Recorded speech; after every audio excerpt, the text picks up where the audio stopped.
कहते हैं कि जितना ज़्यादा रिस्क लोगे उतना ज़्यादा रिटर्न मिलेगा। यानी आप जितना बड़ा ज़्यादा रिस्क लोगे उतना ही ज़्यादा आपको रिटर्न्स मिल सकता है, और जितना कम रिस्क लोगे उतना कम रिटर्न्स मिलेगा। इसीलिए जो स्मॉल कैप और पेनी स्टॉक्स रहते हैं उसमें ज़्यादा रिस्क रहता है और रिटर्न्स भी हज़ार हज़ार प्रतिशत के रहते हैं। बट जो लार्ज कैप क्वालिटी के स्टॉक्स होते हैं वो अपनी तेज़ी से मूव होते हैं और वो 20-30% मूव होते हैं, बट उसके अंदर मतलब जो रिस्क है वो बहुत ही कम होता है, बिकॉज लार्ज कैप क्वालिटी के स्टॉक के अंदर बहुत ही कम रिस्क होता है एंड उनकी मूवमेंट भी बहुत ही कम होती है। तो आशा करता हूँ आपको ये बात समझ में आ गई होगी एंड आप मार्केट में हो तो ऑब्वियसली आपको ये बात पता ही होगी। बट ये हमारे आलोक इंडस्ट्रीज से क्या रिलेटेड है, सबसे पहले तो मैं आपको कहना चाहूँगा कि उस आलोक इंडस्ट्रीज में जो सबसे ज़्यादा होल्डिंग लेके बैठा है वो रिलायंस है। आपको जैसा कि पता है, सीधा सीधा हम इसके शेयर होल्डिंग पैटर्न को देख ले तो हमें यहाँ पर पता चलेगा कि इसके प्रमोटर्स में सबसे टॉप के ऊपर रिलायंस बैठा है विद अ शेयर ऑफ 40%। मतलब 75% जो मैक्सिमम होल्डिंग है इनके पास, उसमें 40% शेयर जो है वो रिलायंस के पास है। अगर हम यहाँ पर देखें, कंपनी बंद होने के कगार पे आ गई थी। कंपनी के पास जून क्वार्टर 2021 में यानी एक साल पहले सीधा कोई भी स्टेक नहीं था, बट फिर उसके बाद सितंबर के क्वार्टर में जब अपना रिलायंस ने इसके अंदर एंट्री ली ना तो 40% स्टेक ले लिया एंड देन इसके अंदर बाकी सारे लोगों ने अपना वैसे वैसे स्टेक बढ़ाया एंड अभी रिलायंस होल्ड करता है मतलब उतना ही स्टेक जितना उसने लिया था। तो एक तरह से ये रिलायंस की सब्सिडरी बन गई। तो मतलब रिलायंस पेरेंट कंपनी है और ये आलोक इंडस्ट्रीज सब्सिडरी है। अब हमने ये कॉन्सेप्ट तो जान लिया, पर अगर हम यहाँ पर देखें तो हमें पता है कि रिलायंस और फ्यूचर रिटेल की जो डील होने वाली थी वो अमेजोन की वजह से यहाँ पर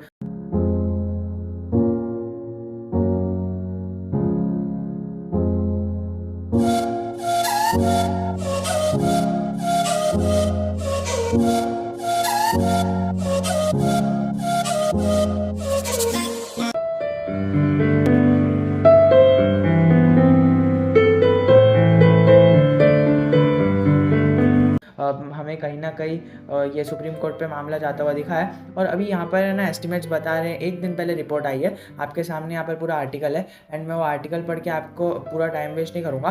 बस ये कहूँगा कि यहाँ पर है ना थर्सडे को ये वर्डिक्ट आया था कि ई कॉमर्स जायंट अमेजोन है ना, इसका 24,713 करोड़ की डील जो मर्जर हुआ था फ्यूचर रिटेल और रिलायंस रिटेल का, उसके बीच में उसने सीयू किया है एंड सारा मामला यहाँ पर सारे पेशिंग्स समझ में आए। तो ये तो हो गया लॉ का पार्ट, बट हमें जो मतलब इसके अंदर से हमें अपना जो मेन चीज़ निकालनी है ना, कि हमें निकालना है कि इससे हमारे कोई भी स्टॉक पर क्या इफेक्ट पड़ने वाला है। पहले तो देखिए, सबसे डायरेक्ट इफेक्ट जो है ना वो रिलायंस को पड़ेगा।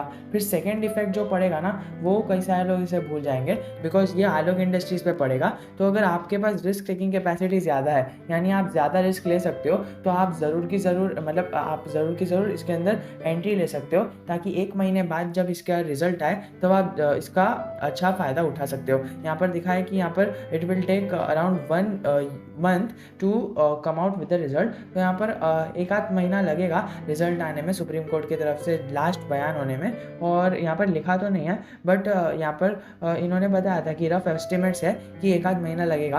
पर जब तक लगेगा, आप यहाँ पर एक चीज़ समझ के चल सकते हो कि एक साल से ये मामला कोर्ट में पड़ा हुआ है और अब इसके अंदर मुझे तो लगता है कि जल्दी ही 3 से 4 महीने में इसकी डीलिंग्स खत्म होने वाली है एंड मुझे लगता है कि ये अच्छी तरह से अपना परफॉर्मेंस देने वाला है। तो देखिए, मेरे कहने पे आप एंट्री मत लो। मैं आपको क्या कह रहा हूँ, आप पहले खुद की एनालिसिस करो।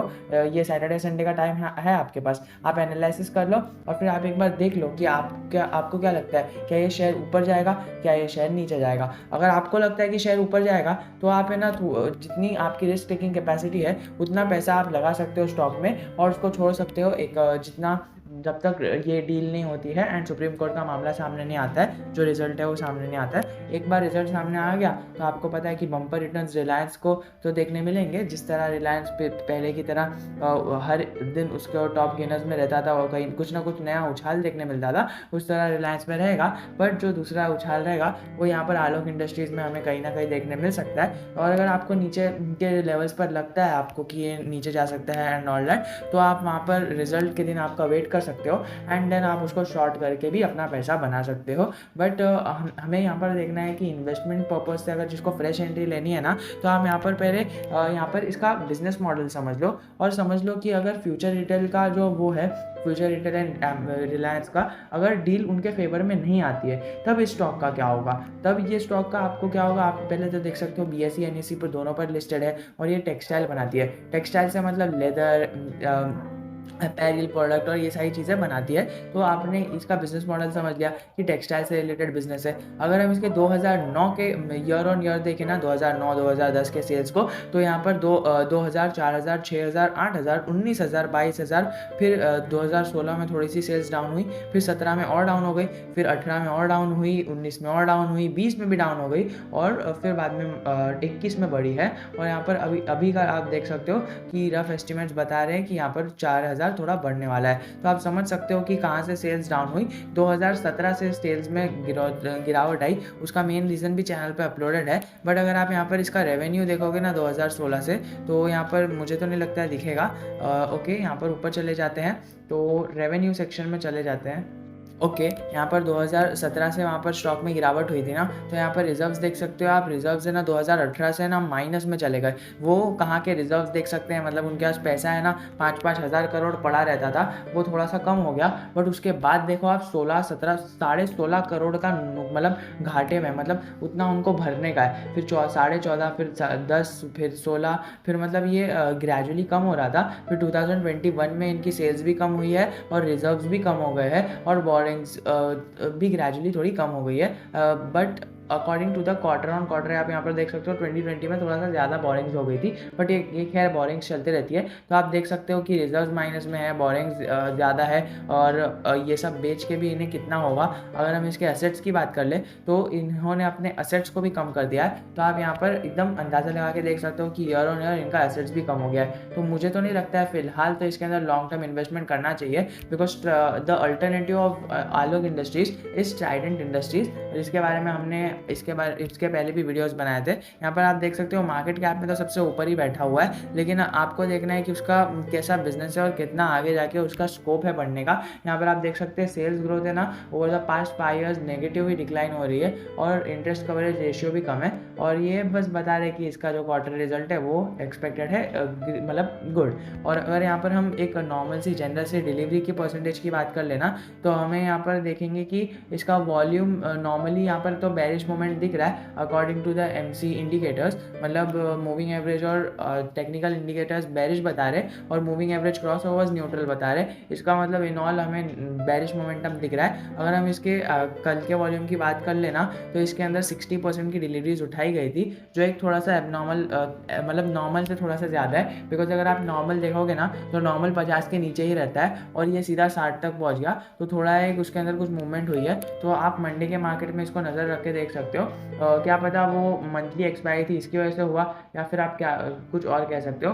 100% लोग यहाँ पर सेलिंग की सलाह दे रहे हैं और कितने लोगों ने रिव्यू दिया, 36 लोगों ने अपना व्यू पॉइंट रखा है कि सेल कर दो सेल कर दो। एक दिन के चार्ट पैटर्न में भी आपको नेगेटिव मोमेंटम दिखेगी, but through out the market वो ठीक ठाक चल रहा था। But end of the market at the last percent after 3 o'clock उसके अंदर गिरावट दिखी और उसके अंदर अच्छा खासा करेक्ट हो गया। कुछ गिरावट के टाइम पर ही 1.25% करेक्ट हुआ, उसकी वजह से इसके अंदर मोमेंटम आई। अगर हम 1 महीने का चार्ट पैटर्न देखें तो आप यहाँ पर देख सकते हो ये 12% मतलब मतलब जगह पर था ना, तो यहाँ पर क्या हुआ था, ये स्टॉक नॉर्मली अपनी जगह पर चल रहा था एंड बीच में एक अपवर्ड मूवमेंट आई थी। तब मैंने एक वीडियो बना के आपको पोस्ट करके बताया था कि ये स्टॉक है ना बस आपको एक मतलब गिरावट का संकेत दे रहा है, क्योंकि यहाँ पर जो कैंडल बनी थी ना उसको भी मैंने आपको एक्सप्लेन करके बताया था कि ये बहुत ही मतलब हल्की कैंडल है और वीक कैंडल है। और जो वॉल्यूम के एनालिसिस करके हमने बताया था कि नहीं ये आगे नहीं जा सकता है, और वैसा ही हुआ।